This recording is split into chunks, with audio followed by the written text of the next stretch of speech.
Holiday foods. The temptation is hard to resist, which is one of the reasons why popular New Year's resolutions include eating healthier and losing weight. But making that lifestyle change as a New Year's resolution may be asking too much. There are some studies that have found that the majority of people who set New Year's resolutions are not able to follow through with them. Behavioral scientist Tim Bono at Washington University in St. Louis says approaching some New Year's goals might be easier taking smaller steps, whether it's diet or anything else. Identify the big goals, like I'm going to write a book or I'm going to learn the Beethoven Sonata, but on any given day, don't say, okay, I'm going to make progress on the book today. Say, I'm going to develop an outline today, or I'm going to write 2 pages today, or I'm going to focus on 1 page of the Beethoven Sonata. That by looking at it in terms of smaller steps, those seem manageable.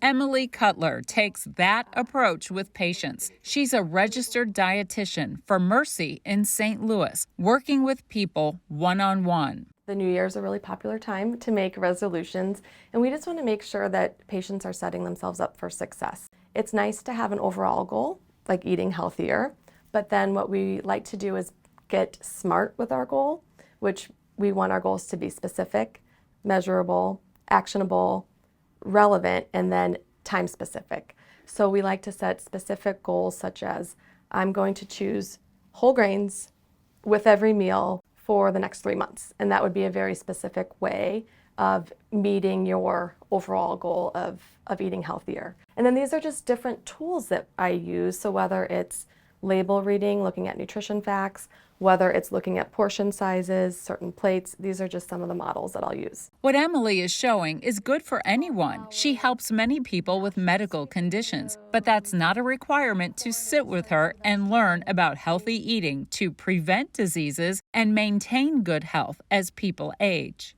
A person may also desire to maintain their weight or lose weight and get in shape.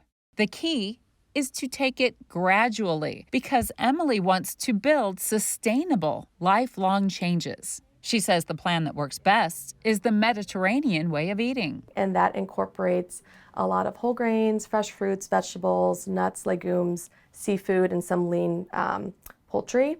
And so we can kind of use that model to also build some of our goals and see how that fits on your plate. She says it's easy to manage. At home, or if they're traveling, or if you're going to a restaurant, we like to use this method called the plate method. You would like to take your plate, divide it in half, and we like to make sure that we're loading up with fresh fruits and vegetables, colorful produce on about half of your plate. So I like to use these models like this. And then this quarter of your plate would be your carbohydrate food. So whole grains, preferably, so whole wheat pasta, whole grain bread or brown rice. And then we like to show how the correct portion of protein can fit in that quarter of your plate. So it could be around the size of the palm of your hand, which fits nicely right here. Emily says this approach is better than fad diets promising fast weight loss. Slow and steady wins the race, and we're looking for progress and not perfection. And so I think if we can set ourselves up for success, setting the SMART goals and using a framework that you can again, travel with, incorporate into your daily life is definitely beneficial in the long term. For some people, the hard part may not be the food selection. It's taking the time for planning and meal preparation that can be tricky. So Emily creates solutions for those on-the-go busy lifestyles. She says the food plan is simple and accessible at convenience stores and restaurants, or even when rushing to get out the door in the morning. This is about a cup of cereal as well, and this would be the portion size that's shown on the box on the nutrition facts label. But yeah, cereal could certainly be a whole grain food that fits into a healthy lifestyle. It's full of fiber, has B vitamins, it can be filling for us, and so we can talk about how to incorporate that into a healthy eating pattern. Emily wants the change in eating habits to be as easy as possible, which means there is room for the yummy stuff. Going back to that Mediterranean way of eating, we know that cutting back on foods that are high in saturated fat and high in excess sugar,